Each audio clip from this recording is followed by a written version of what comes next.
अल्हम्दुलिल्लाहिल्लज़ी lump यज़ल व ला यज़ाल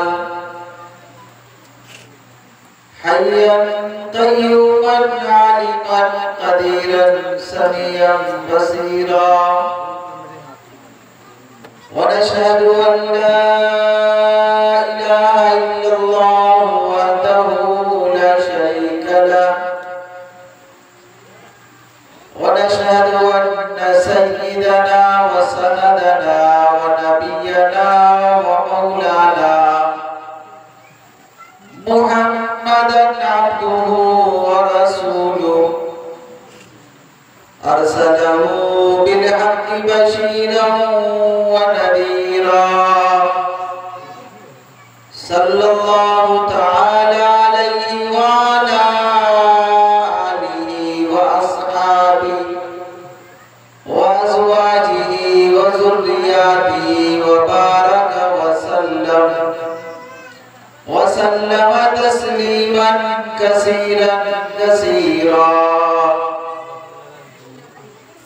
अम्मा बाद फ़अऊज़ु बिल्लाहि अस्समीइल अलीम मिनश शैतानिर रजीम बिस्मिल्लाहिर रहमानिर रहीम या अय्युहल्लज़ीना आमनु उदखुलू फिस्सिल्मि काफ़्फ़ा व ला तत्तबि'ू खुतुवातिश शैतान इन्नहु लकुम अदुव्वुम मुबीन वक़ाल नबियुना व सय्यिदुना व सनदुना व हबीबुना मुहम्मदुन सल्लल्लाहु तआला अलैहि व सल्लम अल-क़त्लु फ़ी सबीलिल्लाह युकफ़्फ़िरु कुल्ल ख़तिय्यतिन क़ाल जिब्राईल अलैहिस्सलाम इल्ला अद-दय्यीन क़ाल रसूलुल्लाह सल्लल्लाहु अलैहि वसल्लम इल्ला अद-दय्यीन वक़ाल नबी सल्लल्लाहु तआला अलैहि वसल्लम अफ़ज़लुस सियामी बअद सियामी रमज़ान शहरुल्लाहिल मुहर्रम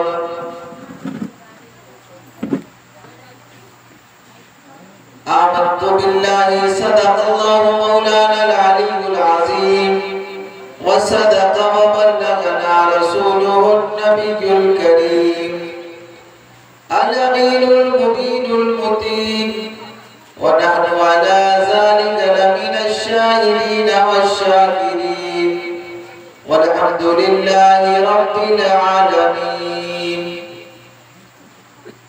तमाम हज़रात इंतहाई अक़ीदत मोहब्बत इखलास के साथ हम सब के आका मौला ताजदार मदनी इमामुल अंबिया महबूब किबरिया जनाब मोहम्मद रसूलुल्लाह सल्लल्लाहु अलैहि वसल्लम की शान में सारा मजमा एक दफा दरूद पाक पढ़ ले। अल्लाहुम्मा सल्ली अला मुहम्मद व अला आलि मुहम्मद कमा सल्लैता अला इब्राहीम व अला आलि इब्राहीम इन्नका हमीदुम मजीद। सब लोग पढ़िए अल्लाहुम्मा बारिक अला मुहम्मद व अला आलि मुहम्मद कमा बारकता अला इब्राहीम व अला आलि इब्राहीम इन्नका हमीदुम मजीद। बिरादरान इस्लाम, मोहतरम बुजुर्गों, पर्दा नशीब माए और बहनें, बेटियां और प्यारे बच्चों, अस्सलामु अलैकुम व रहमतुल्लाहि व बरकातुहू। आप हज़रात काफ़ी देर से उलमाए किराम के बयानात और शोरा-ए-इज़ाम के नातिया कलाम को समाअत फरमा रहे हैं। अब आखिरी में मेरा नंबर आया है, मैं कोशिश करूंगा कि कुछ इस्लाही बातें बिल्कुल आम ज़बान में जो आपको समझ में आए, ताकि आपका भी फायदा हो, मेरा भी फायदा हो और जो हम लोग दीन की बात सुने और सुनाए, वो जो सवाब अल्लाह इस पर अता फरमाएगा, उसके सदक़े अल्लाह उस मरहुमा की मुकम्मल बख्शिश करेगा। आमीन कहिए। हम लोग आमीन कहने बहुत कंजूसी करते हैं, कहीं बख्शिश ना हो जाए किसी की। पता नहीं आप में से कौन आदमी अल्लाह के नेक है कि इनकी दुआएं अल्लाह सुन ले और हम सब पे रहम और करम हो जाए। अभी मैंने सबसे दरखास्त की थी कि आप लोग मेरे साथ मिल करके एक दफा दरूद पाक पढ़ लीजिए। अल्हम्दुलिल्लाह सारे लोगों ने पढ़ा। दरूद पाक एक ऐसी अजीम इबादत है, मैं तकरीर शुरू करने से पहले जो बात मुझे कहनी है, बीच में ये शुरू में बात कर रहा हूँ कि हमने जो पढ़ा इसका फायदा क्या होगा। इस कायनात के अंदर अल्लाह तबारक व तआला के बाद अगर किसी का सबसे ज्यादा एहसान है, यकीन जानिए मुसलमान मेरी माँ बहने, आप गौर से सुनिएगा। मर्द हजरात तो जुम्मा में तकरीर सुन लेते हैं जाकर के, लेकिन हमारे घर की खवातीन को दीन की बातें बहुत कम सुनने में मिलती है। हम लोग जुम्मा में जो सुनते हैं वही सुने और वही मौलाना साहब को वापस करके चले आते हैं। ये नहीं कि जो सुन के आए कुछ बातें अपने घर के अंदर भी बताए कि आज जुम्मे में ये बात कही गई है, उसको भी सुन करके जज्बा और शौक पैदा हो जाता है। इस कायनात के अंदर अल्लाह के नबी अलैहिस्सलाम का बहुत बड़ा एहसान है। उस एहसान का हम अदा नहीं कर सकते। एक बहाना बनाया गया कि ईमान वालों, मुसलमानों, इन्नल्लाह व मलाइकतहु युसल्लूना अलन नबी, बेशक अल्लाह तबारक व तआला अपने नबी पर दरूद पढ़ते हैं और उसके फरिश्ते भी पढ़ते हैं। हम क्या करें परवरदिगारे आलम? अल्लाह फरमाता है या अय्युहल्लज़ीना आमनू, ए मेरे वो बंदे जो ईमान ला चुके हो, उनसे मैं कह रहा हूँ सल्लु अलैहि व सल्लिमू तस्लीमा, तुम भी अपने नबी पर दरूद और सलाम पढ़ा करो। इसमें अपना फायदा है। हमारे दरूद पढ़ने से मेरे नबी का मकाम बुलंद नहीं होगा। मेरे आका तो शुरू से अल्लाह ने उनको अजीम मर्तबा अता फरमाया है। आपके बारे में कुरान कहता है वरफ़अना लका ज़िक्रक, कि हमने नबी का मकाम और आपका तज़किरा बहुत बुलंद कर दिया है।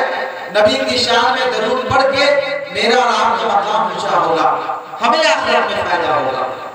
एक किताब में मैंने पढ़ा, मैदान महशर कायम होगा, अफरा तफरी का आलम होगा, कोई किसी को नहीं पूछेगा। मैदान महशर क़यामत के मैदान के अंदर कोई किसी को नहीं पूछेगा। एक आदमी को अल्लाह ताला बुलाएगा, उसके नामे अमाल को वजन किया जाएगा, तराजू में रखा जाएगा। जैसे तराजू उठाएगा, इतना गुनाह किया होगा वो कि गुनाह वाला पल्ला सीधे नीचे आ जाएगा और नेकी बहुत थोड़ी की होगी, वो पल्ला ऊपर चला जाएगा। अब वो हैरान परेशान होगा कि चूंकि ऐलान हो जाएगा जिसका गुनाह का पल्ला झुकेगा उसको जहन्नम में जाना है। उसको कहा जाएगा कि एक नेकी कहीं से लाओ, अगर एक नेकी इसमें डाली जाएगी तो मुमकिन है तेरा काम चल जाएगा। वो बंदा सबसे पहले अपने वालिद के पास जाएगा कि मेरे वालिद साहब दुनिया में मेरे बहुत काम आया करते थे। तलाशते तलाशते वालिद के पास पहुंचेगा, बाप से कहेगा कि मुझे एक नेकी की जरूरत है, मेरा काम हो जाएगा। वालिद पहचानने से इनकार कर जाएगा कि हम नहीं जानते कौन है मेरा बेटा। क़यामत का इतना खतरनाक माहौल होगा, अफरा तफरी का आलम होगा, सूरज बिल्कुल सर के ऊपर आ जाएगा। आज कितनी सूरज कितना दूर है हमसे, फिर भी गर्मी बर्दाश्त नहीं होगी। वो आदमी माँ के पास जाएगा, माँ भी इनकार कर देगी। हालांकि दुनिया में माँ ऐसी एक जात है कि बेटे को परेशान नहीं देख पाती है। चाहे लाख माँ को वो सताया हो, अगर वो बच्चा बीमार पड़ जाए, परेशानी में हो, वो माँ जरूर जाती है, माँ जरूर उसकी देखभाल करती है। लेकिन आखिरत के उस माहौल के अंदर माँ की ममता भी उसको भुला देगी और वो नेकी देने से मना कर देगी। वो आदमी परेशान महशर के मैदान में घूमता होगा, कोई उसको नेकी देने को तैयार नहीं होगा। अचानक एक नूरानी शक्ल, मुनव्वर चेहरा और बिल्कुल खूबसूरत पर्ची निकाल करके उस परेशान हाल आदमी को महशर के मैदान में देंगे, इसको ले जाओ और उस नेकी वाले पलड़े में रखना, हो सकता है तेरा काम चल जाए। तो वो कहेगा कि इस पर्ची से क्या होगा? वो कहेंगे तुम ले जाओ। चुनांचे वो आदमी ले करके आएगा। किताबों में लिखा है कि जैसे नेकी के पलड़े में वो पर्ची डालेगा, वो नेकी का पलड़ा नीचे झुक जाएगा और गुनाह का पलड़ा हवा में लहराने लगेगा। फैसला हो जाएगा कि इसको जन्नत के अंदर दाखिल किया जाए और जन्नत का मुस्तहिक बनाया जाए। वो आदमी कहेगा कि जन्नत में तो मैं बाद में जाऊंगा, पहले ये बताइए उस पर्ची में लिखा क्या था। तो जब वो देखेगा तो उसके अंदर लिखा होगा वो दरूद पाक जो उसने मोहब्बत के साथ, इखलास के साथ अपने आका जनाब मोहम्मद रसूलुल्लाह सल्लल्लाहु अलैहि वसल्लम की शान में पढ़ा होगा। वो दरूद पाक मेरे आका संभाल के रखे होंगे जो उस बंदे को अदा करे। इसलिए मैं आपसे अर्ज करूंगा, मैं इस्लाम की खवातीन से भी, माँ बहनों से भी कहूंगा और मर्द हजरात से भी कहूंगा कि आप रोजाना जब सोने लगे 100 दफा अपने नबी पाक अलैहिस्सलातु वस्सलाम पर दरूद पाक पढ़ के सोया कीजिए। ये वो सरमाया है जो कयामत के दिन काम आ सकता है। और दरूद पाक एक ऐसी इबादत है कि इसके कबूल होने में कोई शक नहीं है। ये मैंने दरूद के हवाले से बात की। मैं आपके सामने चंद इस्लाही बातें अर्ज करूंगा इस उम्मत के साथ कि अल्लाह ताला हमें भी और आपको इस पर अमल की तौफीक अता फरमाए। दीन किस चीज का नाम है? बचपन से हम लोग सुनते हैं ये दीन है, ये इस्लाम है, ये दीन है, ये इस्लाम है। दीन नाम है किस चीज का? इस मामले में हम लोगों ने बहुत धोखे खाए हैं, बहुत ठोकरें खाई है। दीन नाम है किस चीज का नहीं जानते हैं। कोई आदमी सिर्फ नमाज पढ़ने को दीन समझता है। गौर से सुनिएगा, कोई आदमी सिर्फ दावत और तबलीग में जाने को दीन समझता है। कोई आदमी मदरसा में पढ़ाने को दीन समझता है। कोई आदमी सिर्फ मस्जिद बनाने को दीन समझता है। कोई आदमी पड़ोसी के साथ अच्छा सुलूक करने को सिर्फ दीन समझता है। कोई आदमी सिर्फ माँ बाप की खिदमत को दीन समझता है। याद रखिएगा ये मुकम्मल दीन नहीं है। आपको मेरी बात हो सकती है अजीब सी लगे, लेकिन सिर्फ नमाज पढ़ लेना ये मुकम्मल दीन नहीं है।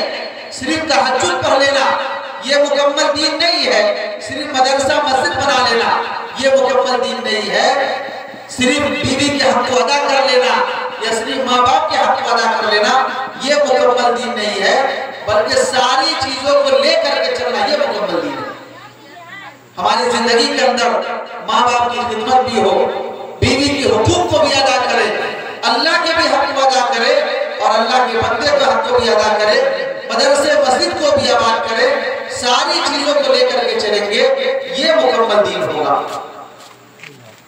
इसको अगर एक लफ्जों में समझा जाए कि दीन किस चीज का नाम है, तो हुकूक की अदायगी का दीन नाम है। चाहे अल्लाह का हक हो, चाहे बंदे का हक हो, या जानदारों का हक हो, या बेजान चीजों का हक हो, हत्ता के जानवरों का हक हो, या कुरान का हक हो, या काबा का हक हो, या मस्जिद का हक हो, मदरसे का हक हो, सारे हक को अदा करके चलेंगे तब मुकम्मल दीन कहा जाएगा।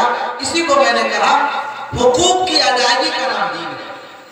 जो भी हक अल्लाह ने हमारे जिम्मे लगाए, चाहे खुदा का हक हो या बंदे का हक हो, कोई अगर आधा को लेकर चलेगा और आधा को छोड़ेगा वो मुकम्मल दीनदार नहीं कहलाया जा सकता है। आज हमारे माशरे के अंदर बहुत कम लोग ऐसे हैं जो मुकम्मल दीन पर अमल कर रहे हैं, जो जानते हैं कि दीन नाम है किस चीज का। दीन नाम है हुकूक की अदायगी का नाम दीन है। और हुकूक कई तरह के होते हैं। खुदा का हक अलग होता है बंदे पर और बंदे का हक अलग होता है। बंदे में बहुत सारे हुकूक हैं। पड़ोसी का हक है, माँ बाप का हक है, बीवी का हक है, बड़े भाई का हक है, गरीबों का हक है, मदरसों का हक है, मस्जिदों का हक है। ये सारे हुकूक को अदा करेंगे तब जाकर के हमारा दीन मुकम्मल होगा और मुकम्मल दीन पर हम चलने वाले बनेंगे। इसको मिसाल से मैं समझाता हूँ। एक हदीस की किताब है तिरमिज़ी शरीफ, जिसको पढ़ के लोग मौलाना बनते हैं, आलिम बनते हैं। उसके अंदर लिखा हुआ है, अभी कारी शहीद साहब कर रहे थे कि मक्का की सरजमीन पर जब मेरे आका जनाब मोहम्मद रसूलुल्लाह सल्लल्लाहु अलैहि वसल्लम ने इस्लाम को फैलाना शुरू किया, लोगों को कहा कि ला इलाहा इल्लल्लाह पढ़ लो कामयाब हो जाओगे, तो आपको बहुत सारे दुश्मन भी हो गए। सहाबा को सताया, इस्लाम के मानने वाले को मारा, इतना तक किया कि अल्लाह के नबी अलैहिस्सलाम मक्का से हिजरत करके मदीना तशरीफ लाए। आपके साथ सहाबा भी आए। आप जब हिजरत करके आए तो जो लोग मक्का से आए थे उनको मुहाजिर कहा जाता है, जो मदीना में पहले से मौजूद थे, जो आने वाले मुहाजिर की खिदमत किया, उनके साथ अच्छा सलूक किया, उनको अंसार कहा गया।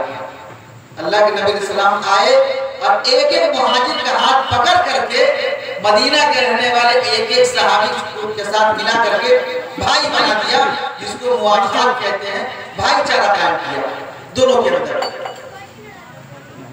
उन्हीं जोरों में से एक जोरा थे जिनको भाई बनाया था। एक मक्का से आए थे हजरत सलमान फारसी और मदीना में रहते थे हजरत अबू दरदा रज़ी अल्लाह तआला अन्हु, नाम याद रखिएगा। इन दोनों को अल्लाह के नबी ने भाई बना दिए।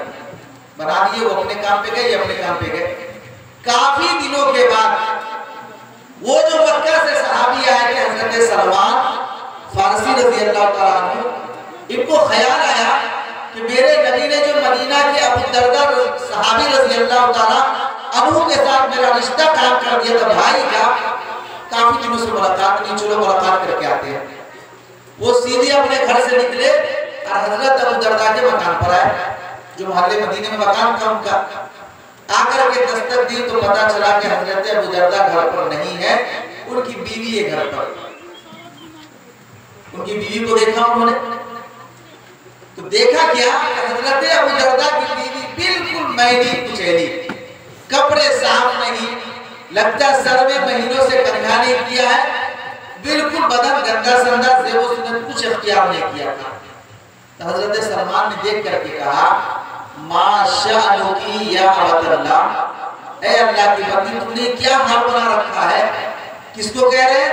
मेरी माँ बहन गौर से सुनिएगा, आपके लिए एक अहम बात बताने वाला हूँ यहाँ पर मैं। हजरत सलमान अबू दरदा की बीवी से कहते हैं, जो कपड़ा गंदा पहने हुई थी, बाल बिखरा हुआ था, ज़ेबो ज़ीनत बना सिंगार इख्तियार नहीं किया था। आप कहेंगे देख कैसे लिया?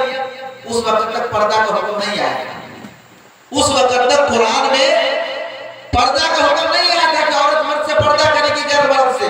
बाद में कुरान उतरा, उसके बाद ये हुक्म लागू हुआ है, ये पहले की बात है। जैसे पहले शुरू इस्लाम में शराब हराम नहीं था, कई मरहले में जाकर के शराब हराम हुआ है, पहले लोग पीते थे। तो जब तक हुक्म ना आए उस पर फतवा नहीं लगता। उस वक्त इस्लाम उतरता था, रोजाना कानून आता था। जब कुरान मुकम्मल हुआ, कुरान कानून इस्लाम का मुकम्मल हो चुका है। उस वक्त जो अबू दरदा की बीवी पर नजर पड़ी हजरत सलमान की, उस वक्त तक पर्दा का हुक्म कुरान में नहीं आया था। देखा उन्होंने बात किया, कहा कि क्या हाल बना रखा है, कपड़े मैले हैं, सर में कंघी नहीं है, मेकअप नहीं है, बनाव सिंगार नहीं है। जवाब सुनिएगा, हजरत अबू दरदा की बीवी जिनका नाम था उम्मे दरदा रज़ी अल्लाह तआला अन्हा, वो एक जुमला कहती है जिसमें पूरी हकीकत खोल के रखी है। उसने कहा कि सलमान तेरा जो भाई है अबू दरदा, उसको दुनिया से कोई मतलब नहीं, मतलब सिर्फ नमाज का है, वो नमाज पढ़ते हैं, तहज्जुद पढ़ते हैं, रोजा रखते हैं। वो मेरे पास आते ही नहीं कि मैं किसके लिए कपड़ा अच्छा पहनूं, किसके लिए बनाव सिंगार करूं, किसके लिए सर में कंघा रखूं, तेल रखूं, मेरे पास तो आते ही नहीं। हजरत सलमान समझ गए कि ये जो मुकम्मल दीन जिसका नाम है, जो शुरू में कहा हूं कि सिर्फ नमाज का हो करके रह जाना, बीवी का क्या हक है को ध्यान नहीं देना, ये मुकम्मल दीन नहीं है, अधूरा दीन है जिस पर पकड़ होगी। इस्लाम कहता है या अय्युहल्लज़ीना आमनू, ऐ कलमा पढ़ने वाले मुसलमान मर्दों और औरतों, उदखुलू फिस्सिल्म काफ़ा, मुकम्मल तौर पर इस्लाम में आओ। आधा पकड़ लिया, आधा छोड़ दिया, ये इस्लाम नहीं है। हजरत सलमान ने देखा कि समझ गए कि ये कहना क्या चाहिए। उन्होंने कहा ये सिर्फ नमाज के हैं, रोजे के हैं, तहज्जुद के हैं, तस्बीहात पढ़ते हैं, मेरे पास आते ही नहीं, मैं किसके लिए बनाओ सिंगार करूं। यही से उलमा ने मसला लिखा है कि औरतों के लिए सजना, सवरना, मेकअप इख्तियार करना अगर जायज है तो सिर्फ अपने शौहर के लिए जायज है। उम्मे दर्दा क्यों सवर नहीं रही है, क्यों मेकअप नहीं कर रही है, उनके शौहर नहीं आते हैं। मालूम हुआ कि घर की खवातीन, माँ, बहनें, बेटियां, बीवी अगर सजती है, सवरती है, मेकअप करती है तो जायज है सिर्फ शौहर के लिए, शौहर को खुश करने के लिए, गैरों के लिए हराम नाजायज है। लेकिन हमारे घर का हाल क्या है, मेरी माँ मैंने बुरा नहीं मानी है, घर में रहेंगी, शौहर घर पर है, कपड़ा गंदा है, कोई ध्यान नहीं है कि हमें क्या करना चाहिए। और वही माँ बहने अगर शादी में जाना हो, किसी फंक्शन में जाना हो, मार्केट में जाना हो, पूरी तैयारी करके जाती है। ये बनना सवरना किसके लिए है? अगर गैरों के लिए कि हराम और नाजायज है, हमारी खवातीन इस्लाम को सवरना, सजना सिर्फ शौहर के लिए जायज है, गैरों के लिए जायज नहीं है। इसलिए अल्लाह के नबी अलैहिस्सलाम ने हदीस में बिल्कुल खोल के बयान फरमाया कि जो औरत घर से खुशबू लगा करके निकलती है और गैर मर्द के पास से गुजरती है, मेरा फतवा नहीं है, सरकार नबी फरमाते फहिया कज़ा व कज़ा, वो औरत भरोसे के काबिल नहीं। उम्मे दर्जा रज़ी अल्लाह तआला ने कह दिया कि हम क्यों सवरे, क्यों सजे, वो तो आते नहीं है। हजरत सलमान का रहने का इरादा नहीं था उस दिन वहां, बोले आज मैं यही रुकूंगा। जब शाम दिन ढला, हजरत अबू दर्दा काम से वापस आए, सलमान को देखा बड़े खुश हुए, मेरे भाई आ गए, बहुत दिन के बाद मुलाकात हुई, मुसाफा मानका खैर खरीद पूछ करके बैठ गए और उसके बाद जल्दी से घर गए। जो भी मौजूद था, जैसे हम लोग करते हैं ना, मेहमान हमारे घर पे आया, जो भी रहता ला करके नाश्ता पेश कर देते हैं, उन्होंने भी ला करके रखा और कहा सलमान कुल, अरबी के लफ्ज़ खाओ, फ़इन्नी साइम, मेरा रोजा है, तुम खाओ। अब अंदाजा लगाइए कैसा रोजा रहा होगा, रमजान का तो रोजा हो नहीं सकता है। अगर रमजान का रहेगा तो भाई सलमान भी तो रोजा रखेंगे, उन पर भी तो फर्ज है, मतलब है कि नफली रोजा है इनका। वो समझ गए कि बीवी सही कह रही है, दिन भर रोजा रखते हैं, रात भर तहज्जुद पढ़ते हैं, कब सोएंगे। तब उसने शिकायत किया कि मैं क्या करूं। हजरत सलमान ने कहा कि भाई सुन, मैं बिल्कुल नाश्ता को हाथ नहीं लगाता जब तक कि तू मेरे साथ नहीं खाएगा, खाना पड़ेगा। यही सोलमा ने एक मसला लिखा है कि अगर आपका कोई जिगरी दोस्त आ जाए, यारे गार, कलोज आदमी, और आप नफली रोजे रखे हुए हैं, वो आ जाए, अगर वो कहे तो आपको नफली रोजा तोड़ देना चाहिए। इस्लाम का मसला है। क्यों? इसलिए कि नफली रोजा तोड़ देंगे, उसकी कज़ा बाद में हो जाएगी, लेकिन उस भाई का दिल टूटेगा तो उसकी कज़ा कब होगी। हजरत सलमान फारसी ने जिद किया, उन्होंने अबू दर्दा रज़ी अल्लाह तआला ने रोजा तोड़ा और उनके साथ नाश्ता किया। ये इस्लाम की तालीमात है कि दिल नहीं टूटना चाहिए ईमान वालों का। मोमिन के दिल का एहतराम है, उसकी अजमत है, उसकी वक़्त है जो हम लोग नहीं जानते। तिरमिज़ी शरीफ के अंदर लिखा हुआ है, अल्लाह के नबी अलैहिस्सलाम तवाफ कर रहे थे खाना काबा का, मक्का के अंदर खाना काबा है, तो तवाफ कर रहे थे। तवाफ करते करते खाना काबा को आप देख रहे थे और देखते देखते अल्लाह के नबी ने जुमला इरशाद फरमाया मा आज़मक व मा आज़म हुर्मतक, ए खाना काबा कितना अजीम है, कितना एहतराम वाला है, कितना अजमत वाला है, अल्लाह ने कितना मकाम अता फरमाया है। ये कहने के बाद अल्लाह के नबी ने फरमाया वल्लाही हुर्मतुल मुमिनी आज़म मिन हुर्मतिक, ए खाना काबा, एक मुसलमान के दिल की हुर्मत, एक मुसलमान की इज्जत एहतराम खाना काबा तुझसे ज्यादा है। अल्लाह के नबी किसको कह रहे हैं? खाना काबा को कह रहे हैं कि तू है बहुत शान वाला, बहुत अजमत वाला, बहुत रिफत वाला, बहुत ऊंचा मकाम है। लेकिन अल्लाह के नबी ने मसला समझाया, एक ईमान वाले मर्द और औरत के दिल की इज्जत, उसका एहतराम खाना काबा से ज्यादा है। आज हम लोग कितना खाना काबा खाते हैं। अगर कोई खाना काबा का एक ईंट अगर ढा दे अभी पूरे आलम इस्लाम में इनकलाब हो जाएगा। क्या हो गया, खाना काबा का ईंट कैसे तोड़ दिया। खाना काबा तो बहुत दूर की बात है, हमारे गांव की मस्जिद का कोई एक ईंट उखाड़ दे हम लोग बेचैन हो जाएंगे कि मस्जिद का ईंट कैसे तोड़ दिया। हालांकि जो ईंट हमारे घर में लगी है वही ईंट मस्जिद में लगी है, जो सेवन हमारे घर में लगा है वही मस्जिद के ईंट के अंदर लगा हुआ है। तरफ क्यों जाते हैं, इसलिए कि उसकी निस्बत अल्लाह के घर से जुड़ गई है, इसलिए तरफ जाते हैं। अब बताइए मुसलमानों, जिस इस्लाम के अंदर ईमान वाले की इज्जत खाना काबा से ज्यादा हो, जिस इस्लाम के अंदर ईमान वाले की हुर्मत खाना काबा से ज्यादा हो, हम लोग खाना काबा के ढहाने पर तो बहुत मलाल करते हैं, गम में आ जाते हैं, लेकिन रोजाना अपने घर में खाना काबा को ढाते हैं। माँ का दिल दुखाना खाना काबा के दुखाने से ज्यादा बड़ा गुनाह है। बाप का दिल दुखाना, बड़े भाई का दिल दुखाना, बीवी का दिल दुखाना, शौहर का दिल दुखाना, पड़ोसी का दिल तोड़ना, ये भी तो खाना काबा ढाना है। ये कब हम समझेंगे। हजरत अबू दरदा रज़ी अल्लाह तआला अन्हु अपने भाई सलमान का दिल नहीं तोड़ा। वो जानते थे कि एक मोमिन के दिल की कितनी इज्जत है, उसका कितना एहतराम है। रोजा टूट गया नफली बाद में रख लेंगे, भाई का दिल टूट जाएगा इसकी कज़ा कभी नहीं होगी। हजरत सलमान फारसी रज़ी अल्लाह तआला अन्हु वहीं रात में रुक गए। जब रात ढलने लगी दोनों का बिस्तर लगाया गया, सो गए। हजरत अबू दरदा की आदत थी कि रात भर नफल पढ़ते थे। ये इस इंतजार में थे कि सलमान सोए और मैं नफल पढ़ने लगूं। चुनांचे उनको एहसास हुआ कि सलमान सो गए। ये तो पहले से ठान के बैठे थे कि उनको सोना नहीं, देखेंगे करते क्या है रात में, इस्लाह करना था ना। जब रात कुछ गुजरी, हजरत अबू दरदा धीरे से उठे। धीरे से क्यों उठे, यहाँ भी एक अदब याद रखिए। हम मुसलमान इस्लामी आदाब से कोसों दूर हो चुके हैं, नहीं जानते इस्लामी आदाब क्या है। अबू दरदा धीरे से उठे, क्यों, ताकि सलमान रज़ी अल्लाह तआला अन्हु की आंख न खुले।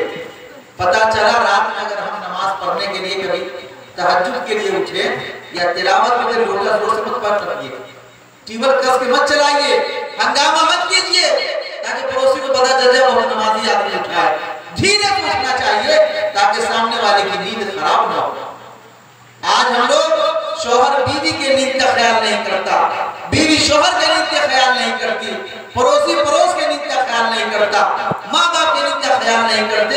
इस्लाम अदब सिखाता है कि हम एक दूसरे के नींद का ख्याल क्या करें।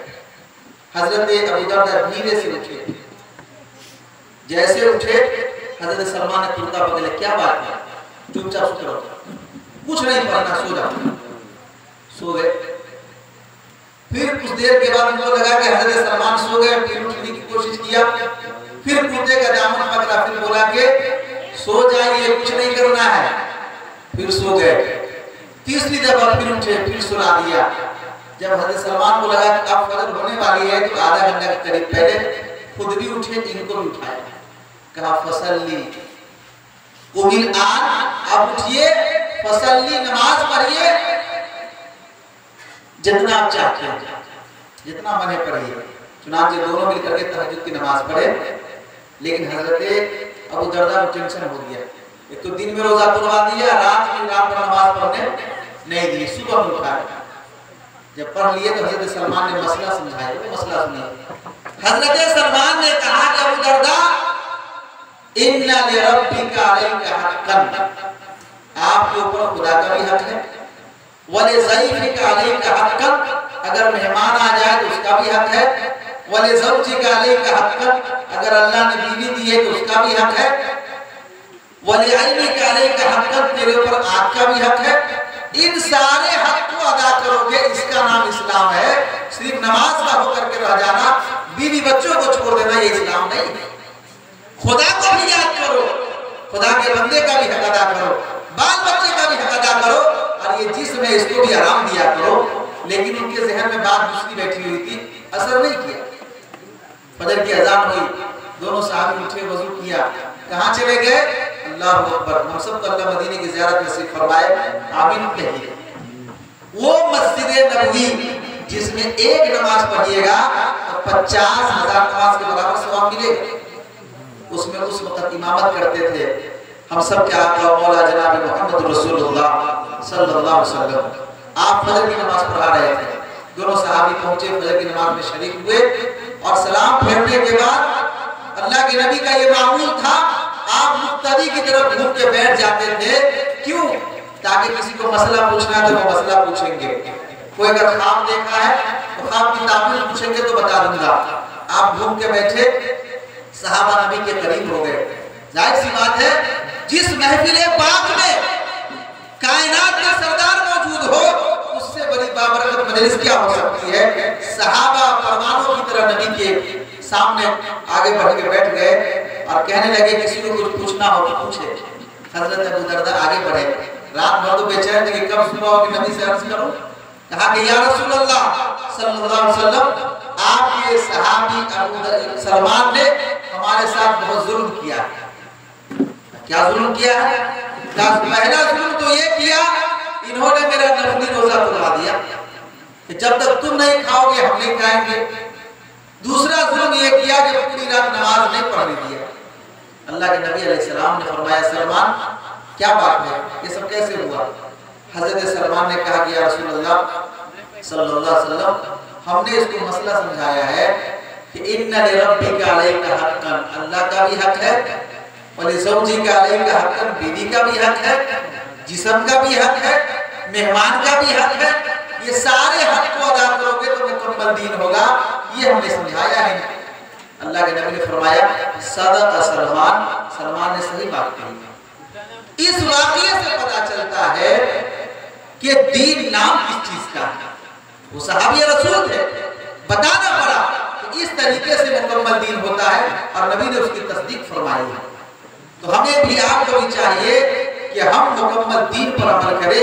एक चीज को पकड़ लिया, दूसरी चीजों को छोड़ दिया, ये मुकम्मल दीन नहीं है, बल्कि आखिरत में पकड़ का जरिया बन सकता है। और एक दूसरे की नींद का भी ख्याल करना चाहिए, इसलिए कि हम नहीं ख्याल करेंगे तो अल्लाह के नबी अलैहिस्सलातु वस्सलाम ने फरमाया है कि जो आदमी पड़ोस को सताएगा वो मुसलमान नहीं हो सकता। इसलिए हम अपने घर के अंदर सबकी हुकूक को अदा करें और माँ बाप के हुकूक को अदा करें। अल्लाह के नबी अलैहिस्सलाम ने फरमाया कि क़यामत के दिन सहाबा से पूछा, मेरे सहाबा जानते हो गरीब मुफलिस कौन है, किसको गरीब कहते हैं? अल्लाह के नबी अलैहिस्सलाम ने फरमाया, जो जवाब हम लोग देंगे वही जवाब सहाबा ने दिया। अगर आपसे पूछा जाए कि गरीब कौन है, आप फौरन कहेंगे जिसके पास घर नहीं है, मकान नहीं है, पैसा नहीं है, वो गरीब है। सहाबा ने भी यही कहा, मन ला दिरहम लहू वला मता। या रसूल अल्लाह, गरीब मुफलिस और फकीर हम उसको कहते हैं जिसके पास रुपया पैसा और मकान ना हो, सामान ना हो। अल्लाह के नबी सल्लल्लाहु अलैहि वसल्लम फरमाए इसको नहीं कहते हैं। तो सहाबा ने कहा कि इसको नहीं कहते, आप ही फरमाइए किसको कहते हैं, आप बता दीजिए। अल्लाह के नबी इस्लाम ने फरमाया, क़यामत का गरीब वो मुसलमान होगा जो आएगा दुनिया से तो इस हाल में आएगा कि अल्लाह की बहुत इबादत किया होगा। हदीस का जुमला है, याती यौमल क़ियामती बिसलातिन व ज़कातिन व हज्जिन व सौमिन व सदक़तिन इला गैरिही।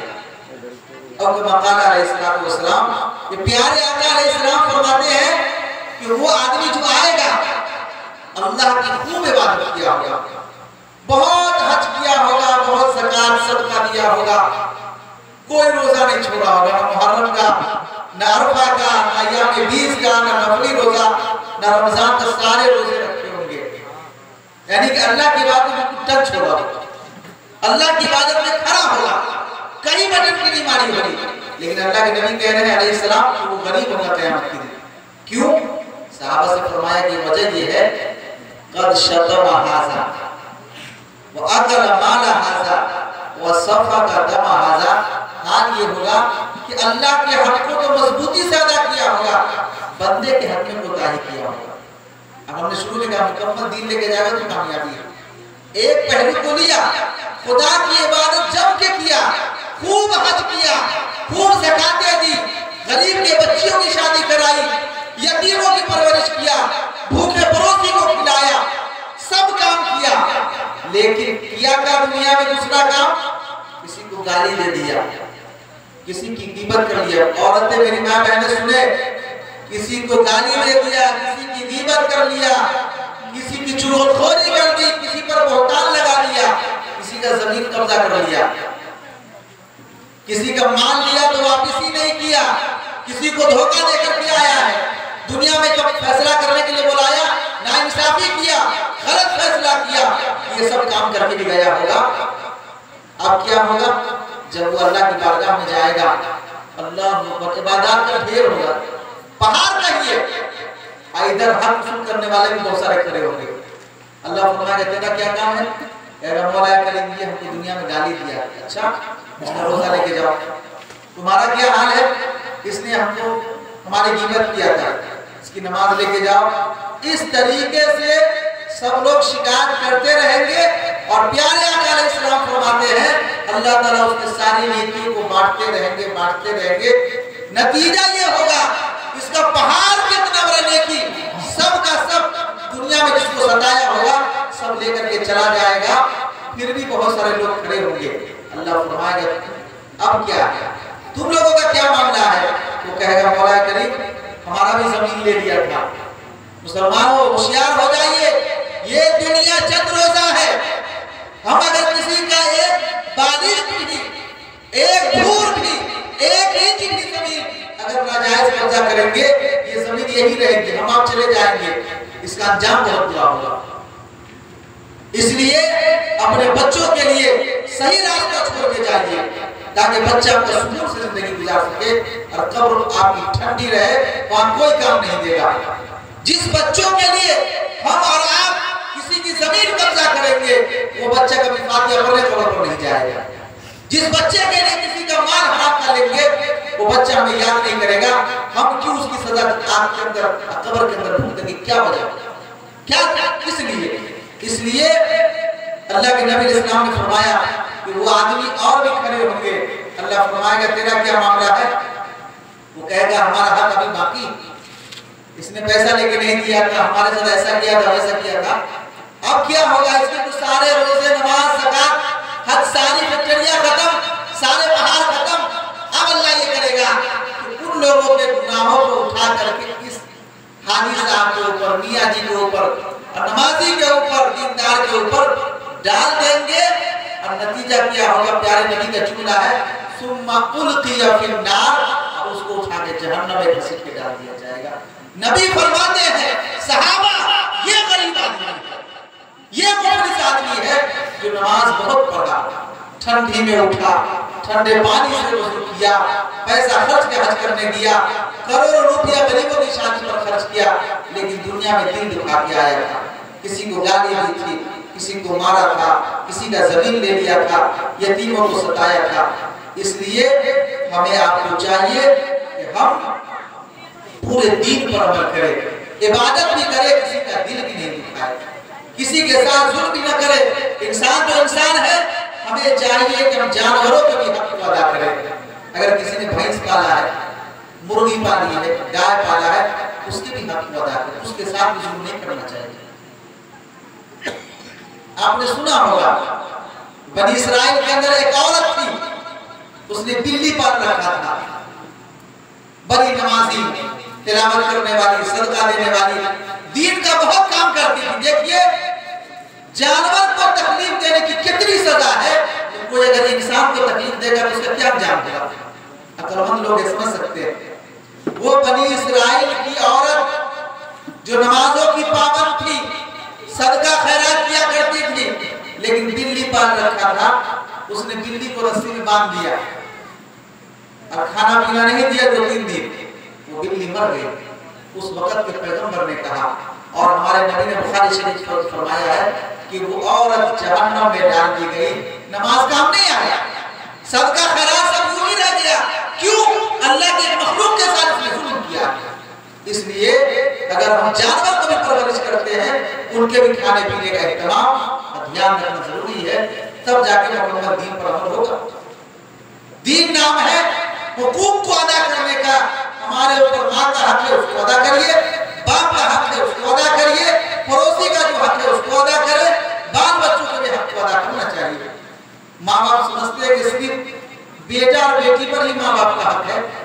माँ बाप पे औलाद का क्या हक है, वो भी हक है, हम लोग अदा नहीं करते, जिसकी वजह से हमारी औलाद नाफरमान होती है। एक आदमी हजरत उमर की बारगाह में आया, बूढ़ा आदमी था, चल नहीं पा रहा था, लाठी लेकर के आया और आ करके अदालत उमर में कहता है, हजरत उमर कितने ऊंचे दर्जे के सहाबी, कितने ऊंचे दर्जे के सहाबी, अल्लाह के नबी ने फरमाया कि जिस रास्ते से हजरत उमर गुजरते हैं शैतान वो रास्ता छोड़ देता है। वो उमर जिसके बारे में नबी ने फरमाया कि उमर जो जमीन पर बोलता है अल्लाह आसमान से कुरान बना के बनी आयत उतार देता है। इतना ऊंचा मकाम हजरत उमर का। उस उमर जब खलीफा बने, मदीना के अमीरुल मोमिनीन बने, बादशाह बने, आपकी बारगाह में एक बूढ़ा आदमी आया, लाठी लेकर के खड़खड़ाते हुए आया और कहा कि हजरत मैं अपने बेटा से इतना दुखी हूँ कि दिल करता है कि अभी मरने की बद्दुआ करूंगा। हजरत ने कहा कि भाई बद्दुआ मत करो, बैठो, मैं तेरे बेटे को बुलाता हूँ। कहा बुलाइए, बहुत बदतमीजी करता है, हमको जीना हराम कर दिया है। आज हम सबको अपने औलाद से यही दुख है जी। अगर पूछा जाए 100 में से 80 लोग कहेंगे कि हम औलाद से खुश नहीं, लेकिन कभी हमने सोचा कि हम लोग ये तो खोजते हैं कि अल्लाह के रसूल ने कहा कि माँ के पाँव के नीचे जन्नत है, बाप जन्नत का दरवाजा है, लेकिन कुछ अल्लाह के नबी औलाद के बारे में बोले भी औलाद का क्या हक है। सिर्फ माँ बाप अपना हक खोजते हैं। मैं ये नहीं कहता कि औलाद को ये अदा करे, लेकिन हम अपने औलाद का भी तो हक जाने के इस्लाम में औलाद का क्या हक है माँ बाप के जिम्मे। औलाद तो जानता है कि माँ बाप का क्या हक है हमारे जिम्मे, लेकिन हम गार्जियनों को जानना चाहिए कि हमारे बच्चों का हमारे ऊपर क्या हक है। इस वाक्य से आपको पता चल जाएगा। वो बूढ़े मियां बहुत गुस्से, बहुत नाराज कि दिल कर रहा है कि बददुआ कर दूं, बहुत परेशान हो, जिंदगी तंग कर रखी है। हजरत उमर ने कहा कि आप बैठिए, मैं आपके बच्चे को बुलाता हूँ। हजरत उमर फारूक रज़ियल्लाहु तआला अन्हु ने एक आदमी को भेज करके उस नौजवान बच्चे को बुलाया। वो बच्चा आया, बैठा। हजरत ने कहा ये कौन है? कहा कि मेरे वालिद साहब है। कहा बहुत गुस्सा है तुमसे, बहुत नाराज है, ये तो कह रहे हैं कि मैं अभी बददुआ कर दूंगा, क्या करते हो, क्यों सताते हो अपने वालिद को? वो नौजवान कहता है कि हजरत पता नहीं आज का बच्चा होता तो क्या कहता, उस वक्त का नौजवान था। उसने कहा कि हजरत माफ कीजिएगा, एक सवाल आपसे करते हैं, उसका जवाब दे दीजिए, उसके बाद जो फैसला कीजिएगा, जो सजा दीजिएगा शराबों पर मान लेंगे उसको। कहा पूछो। कहा कि हमारे दीन के अंदर, हमारे इस्लाम के अंदर सिर्फ माँ बाप का ही हक है बच्चे के ऊपर, कि बच्चे का भी कोई हक है माँ बाप पर? भाई है, हक तो दोनों तरफ से होता है, जहां भी हक होगा दोनों तरफ से होगा। जहां इस्लाम ने कहा है कि माँ के कदम के नीचे जन्नत है, जहां इस्लाम ने कहा है बाप जन्नत का दरवाजा है, वही इस्लाम ने ये भी कहा है कि बच्चों का भी हक है। कहा कि हजरत जरा आप खोल के बोलिए ताकि हम समझ सके क्या हक है। हम तो ये शुरू से जान रहे हैं कि माँ बाप का हक है बच्चे के ऊपर, माँ के बाप के सामने उफ नहीं कहना है, माँ के बात का पलट के जवाब नहीं देना है। ऐ मुसलमानों, नौजवानों, अल्लाह के नबी इस्लाम ने फरमाया कि जो फरमा बरदार बेटा अपने माँ बाप को मोहब्बत की निगाह से एक दफा देखता है, अल्लाह उसको हज मकबूल का सवाब अता फरमाता है। मोहब्बत से देखने पर आज का बच्चा सब मोहब्बत से क्या गुस्सा से देखता है, हज का सवाब कहां से मिलेगा? जिस बच्चे से उसका माँ बाप नाराज हो जाए, अल्लाह भी नाराज हो जाता है। प्यारे आका ने फरमाया फी रिज़ल रब्बी रिज़ल वालिदी व सखतुर रब्बी फी सखतिल वालिदे। जिसका बाप और माँ नाराज, उसका अल्लाह भी नाराज, और जिससे उसका माँ बाप खुश, ये दलील है कि अल्लाह ताला भी खुश है। इसलिए माँ बाप का अदब तो है ही बहुत ज्यादा, बहुत ज्यादा है। माँ अगर नमाज भी ना पढ़ती हो, बददीन भी हो, दीन से दूर है, लेकिन है मुसलमान, गुनाहगार है, उसकी भी दुआ औलाद के हक में बहुत जल्दी कबूल होती है। हजरत मूसा अलैहिस्सलाम की मां का इंतकाल हो गया। अल्लाह ने फरमाया मूसा अब जरा संभल के आना, जो तेरे हक में दुआएं करती थी दुनिया से आ गई। इसलिए माँ बाप को बिल्कुल नहीं सताना चाहिए, उनका कहना मानना चाहिए। उन बच्चों से पूछिए जिनके वालिद चले गए, उनसे पूछिए जिनकी माँ चली गई, आज उनको कदर का एहसास होता है। काश माँ जिंदा होती, एक कपड़ा ला के दे देता, 500 रुपया दे देता, कुछ खाने का सामान दे देता। यकीन जानिए जब नौजवान बच्चा अपने हाथ से कोई चीज माँ को खिलाता है, बहुत दिल खुश होता है। माँ की दुआ, माँ का आत्मा दुआ देती है कि अल्लाह जैसे मेरे बच्चे ने मेरा ख्याल किया, ताहयात इसका ख्याल रख दिया। और कुरान ने कहा है कि बच्चों को चाहिए कि जो माँ बाप पूरे हो जाए उनके लिए दुआएं किया करें, और अगर वालिदैन गुजर जाए इसाले सवाब करना चाहिए, हमेशा करना चाहिए, ताकि वो आपसे खुश हो जाए कब्र के अंदर। एक सहाबी ने अल्लाह के नबी से पूछा कि या रसूलल्लाह, अगर कोई आदमी माँ बाप की कदर नहीं किया, उस वक्त एहसास नहीं हुआ, उसको सताया, सताते सताते बेचारी दुनिया से चली गई, बाप भी चला गया और माँ भी चली गई। अब उस नौजवान बच्चा को, उस बच्ची को एहसास होता है कि माँ बाप को कैसे राजी करे ताकि वहां पकड़ ना हो। अल्लाह के नबी ने फरमाया कि उसका एक हल है, वो हल ये है कि जिस नौजवान बच्चे के माँ बाप, जिस बच्ची के माँ बाप अगर उससे नाराज होकर दुनिया से चले गए हैं, आप चाहते हैं कि जब दुनिया से जाए तो माँ बाप राजी हो जाए, आप आज ही से उनके लिए इसाले सवाब करना शुरू कर दीजिए। रोजाना उसके नाम से कुछ पैसा, सदका, खैरात, तस्बीहात पढ़ करके, दरूद पढ़ के, कुछ न कुछ पढ़ के बचते रहिए। अल्लाह के नबी ने फरमाया क़यामत के दिन वो बेटा फरमाबरदारों की फहरिस्त में लिख दिया जाएगा कि माँ बाप को फरमाबरदार। हमें से हर एक आदमी को सुभान अल्लाह पढ़ने आता है, अल्लाहू अकबर पढ़ने आता है। अगर कुरान नहीं आता अपनी जगह सुभान अल्लाह तो पढ़ सकते हैं, 100 दफा सुभान अल्लाह पढ़िए और कहिए या अल्लाह हमने जो ये तस्बीह पढ़ी इसका सवाब मेरे वालिदैन को पहुंचा दीजिए। कुछ करने की जरूरत नहीं, दरूद पाक पढ़ने सवाब भेजिए। सबको याद है लेकिन हम लोग चूंकि करते नहीं है। जिनको याद है पढ़ने आता कुरान वो भी नहीं पढ़ते, और जिनको नहीं पढ़ने आता उनका तो बहाना ही पढ़ने नहीं आता। तस्बीहात पढ़ के अपने वालिदैन को सवाब भेजा कीजिए। आप जो दुआ करेंगे दिल से वो हम नहीं करेंगे। जितना लगाव अपनी औलाद का माँ बाप से होता है, दूसरे को क्या पढ़ेंगे, क्या फिक्र है कि आपके लिए दुआ करेगा या अपने वालिदैन के लिए करेगा, रस्मी तौर पर करेगा। इसलिए चाहिए कि हम अपने वालिदैन के नाम से सदका खैरात किया करें, तस्बीहात पढ़ के दुआओं का एहतराम किया करें। बहरहाल बात दूसरी तरफ जा रही है। उस नौजवान ने कहा कि हजरत खोल के बताइए कि क्या हक है, ताकि हम समझ सके माँ बाप का तो हक उसने चला दिया था, माँ बाप के ऊपर औलाद का भी हक है। हजरत उमर ने फरमाया बहुत सारा हक है, 3 मोटे मोटे हक है वो सुन लीजिए। हजरत बताइए, कहा कि माँ बाप पर औलाद का पहला हक ये है कि जब वो शादी करने जाए तो अपने बच्चे के लिए अच्छी माँ को चुन के लाए। जाहिर सी बात है शादी करे तो औलाद तो होगी ना, जो भी औलाद होगी वो औरत उस औलाद की माँ होगी। हजरत उमर ने कहा पहला हक ये है कि जब हम अपनी शादी करें या अपने बच्चों की शादी करें, दीनदार औरत से शादी करें, ताकि हमारे बच्चे को जब गोद मिले तो दीनदार गोद मिले, माँ मिले तो दीनदार की शक्ल में मिले। ये पहला हक है। जब माँ दीनदार होगी, वो घर में आएगी तो उसके पेट से उसके जो है क्या कहते हैं, उसके जो है उसके जरिए से दीनदार बच्चे का ज़ुहूर होगा, वो बच्चा दीनदार होगा। वो औरत, वो बच्ची पूरे घर की इस्लाह करेगी। क्यों? वो जब दीनदार होगी अल्लाह को पहचानेगी, रसूलुल्लाह को पहचानेगी, पाकी नापाकी को समझेगी। तो ऐसे बोझ से अल्लाह वाले पैदा होते हैं। इमाम गज़ाली भी तो किसी की बेटी होंगे, शेख मोइनुद्दीन चिश्ती भी किसी के बेटे होंगे। ये बड़े बड़े अल्लाह वाले, उनकी भी कोई माँ होगी, वो दीनदार थी, तब जाकर दीनदार बच्चा पैदा हुआ, वो नेक बना है। अगर माँ बेपर्दा हो, माँ अगर फिल्म देखने वाली हो, माँ अगर नाशुक्री करने वाली हो, माँ शौहर की नाफरमान हो, माँ गाली देने वाली हो, उस पेट से, उस कोख से वलीउल्लाह पैदा नहीं होती। ये ख्याल तो जुनून, ये सोचना ही नामुमकिन है। इसलिए हजरत उमर फारूक ने कहा पहला हक ये है कि जब शादी करने जाओ अपने बच्चे के लिए दीनदार औरत का इंतखाब करो। हजरत दूसरा हक बता दीजिए। आपने कहा 3 हक है मोटे मोटे, कहा दूसरा हक ये है कि जब बच्चा पैदा हो जाए तो उसका अच्छा सा नाम रखना चाहिए। अच्छा सा नाम कौन रखेगा? हम लोग खुद से रख लेते हैं।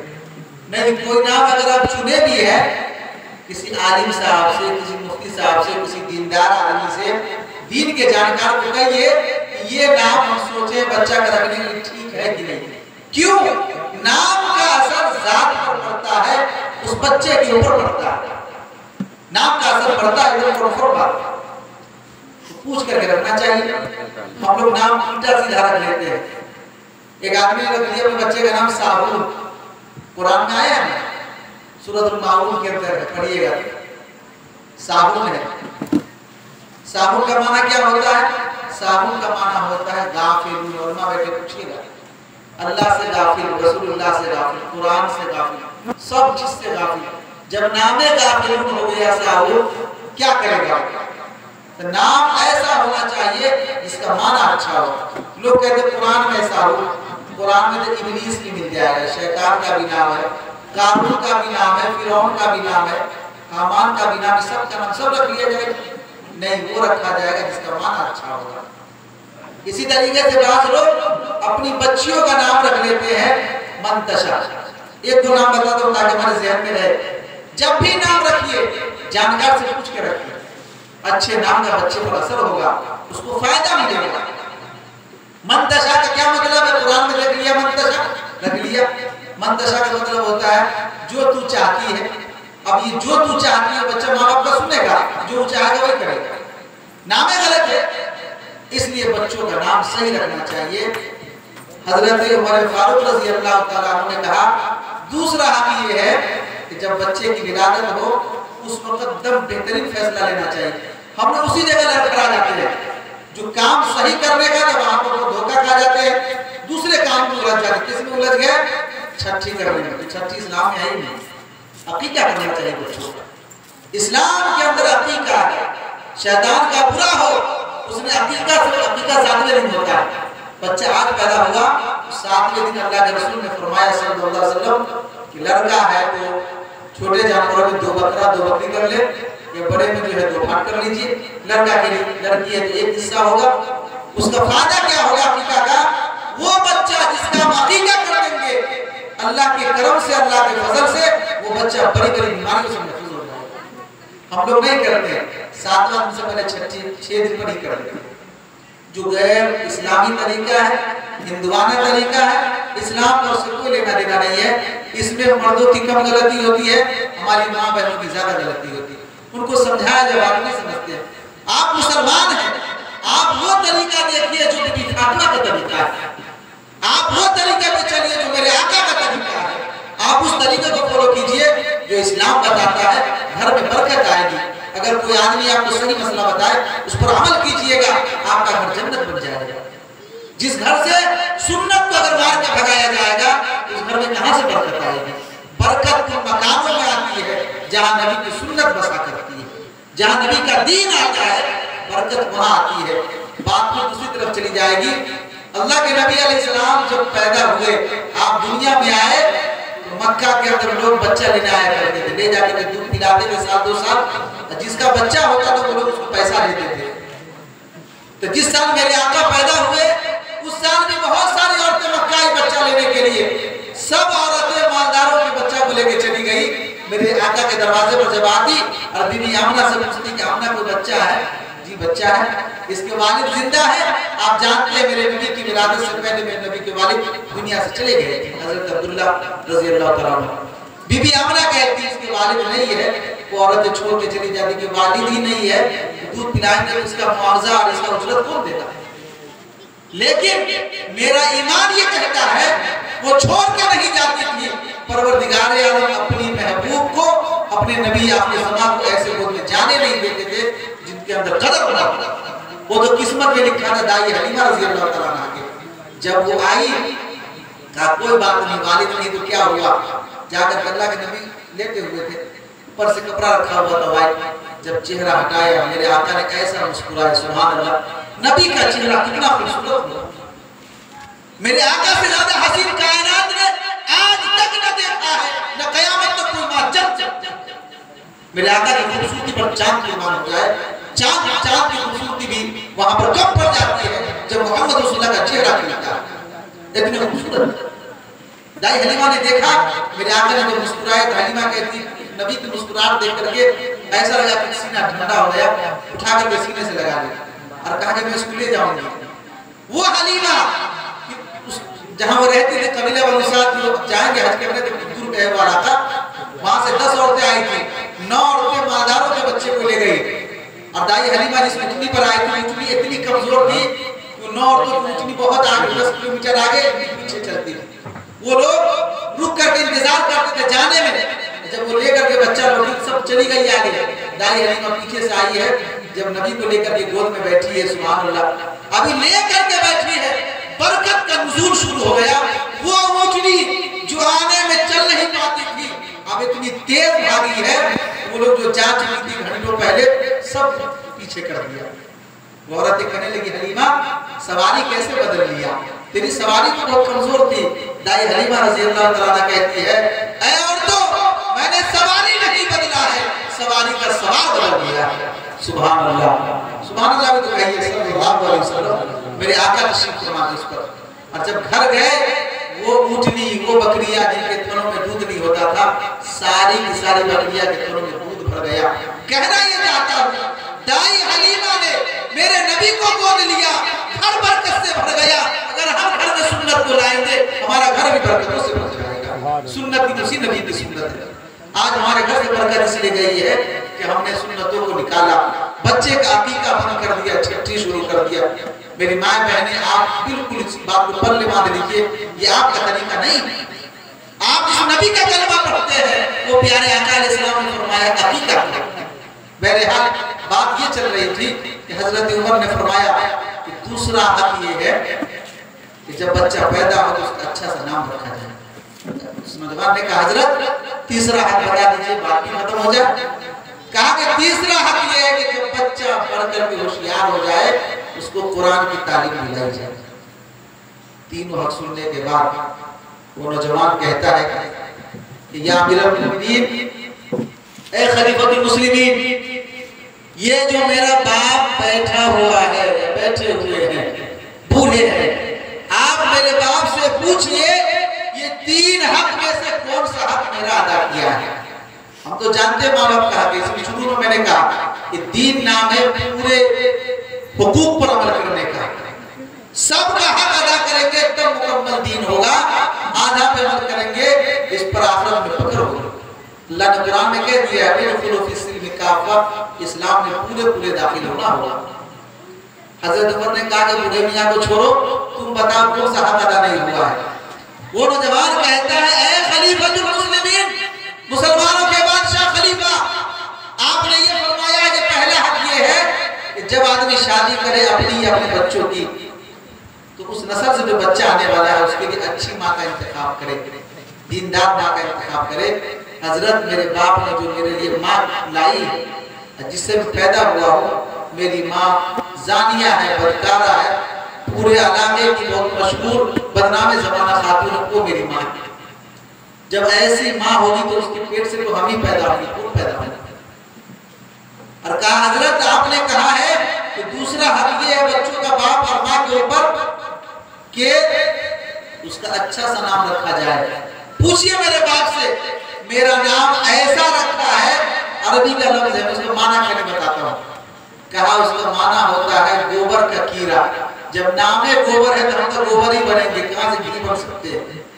गोबर का कीड़ा, और कीड़ा क्या करता है, कीड़ा तो काटता है, तकलीफ देता है, तो हम तो काटेंगे, तकलीफ देंगे, इसलिए कि नाम का ही असर है। इसलिए हमने कहा कि नाम अच्छा रखिए बच्चों का। और कहा कि हजरत आपने कहा कि तीसरा हक ये है कि जब बच्चा समझदार और होशियार हो जाए तो उसको कुरान की तालीम देनी चाहिए। हम होशियार नहीं, हम शादी की उम्र को पहुंच गए, एक आयत भी कुरान का नहीं सिखाया है।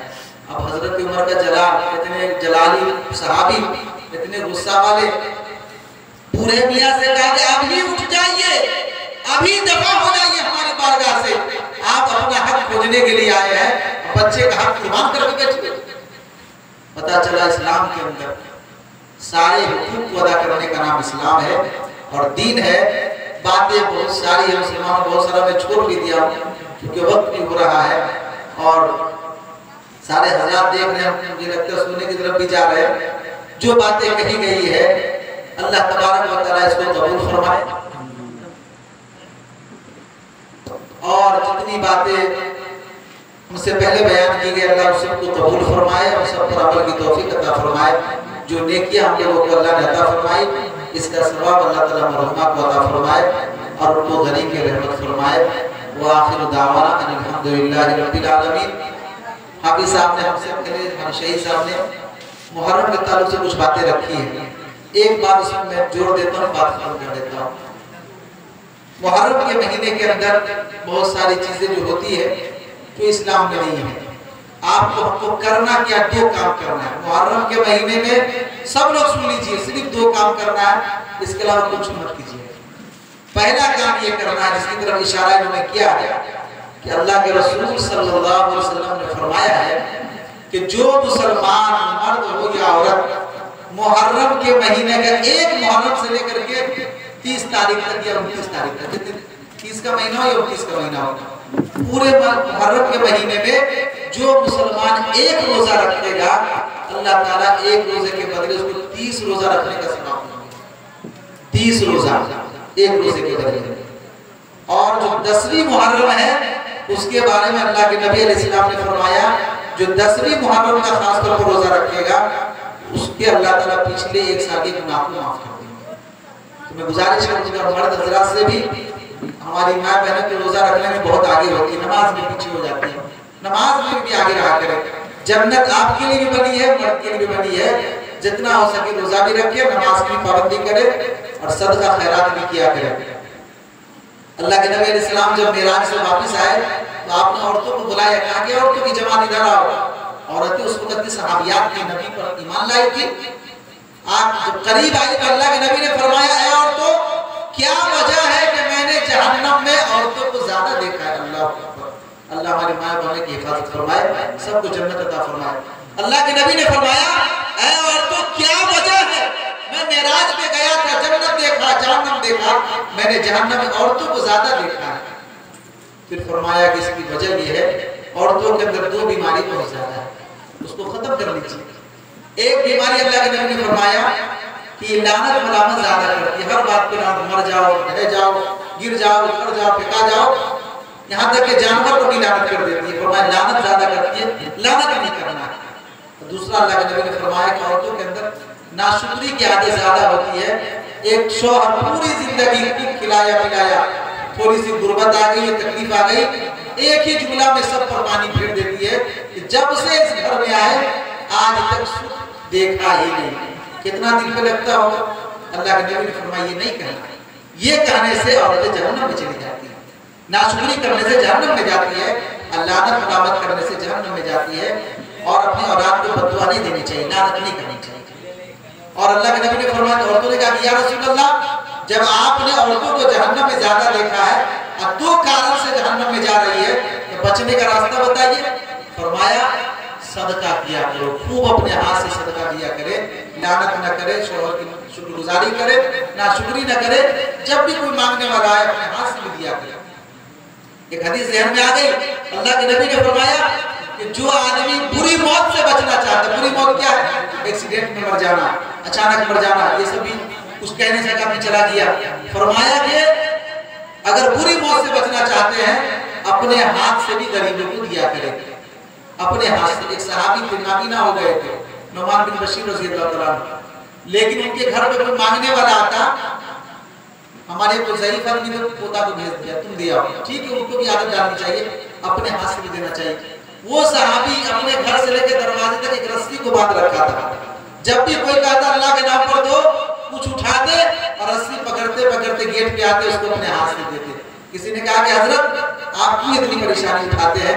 कहा कि इसलिए उठाता हूँ कि मैंने अपने आका अलैहिस्सलाम से सुना है कि जो आदमी बुरी मौत से बचना चाहता है अपने हाथ से सदका दिया करें।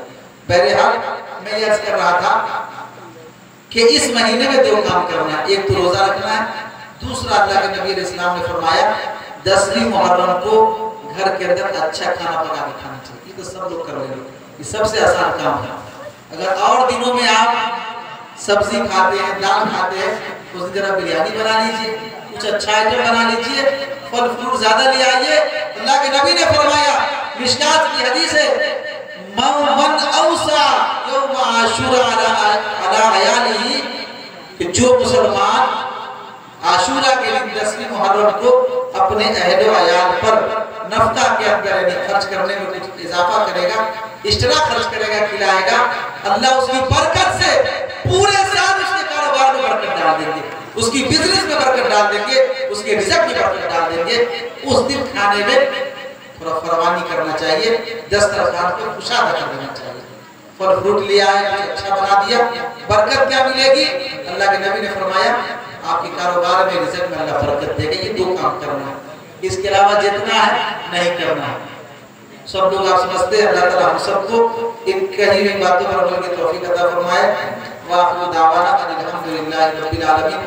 सब लोग दुरूद पाक और आखिर एक-एक दफा पढ़ लीजिए, और बीच में 3 दफा कुल हुवल्लाहु अहद।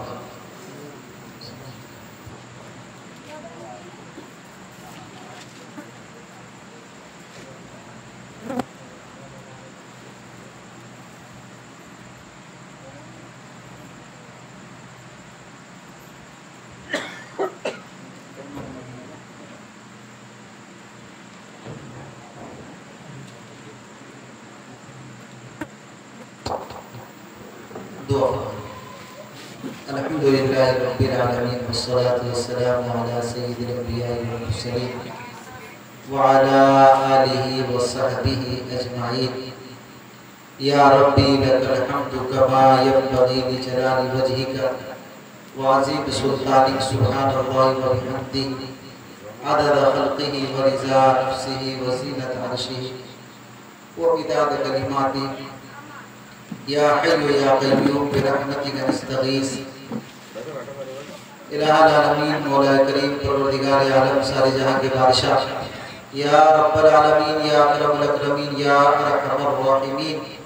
मौला करीम ए अल्लाह हम सब के नेक कामों को कबूल फरमा।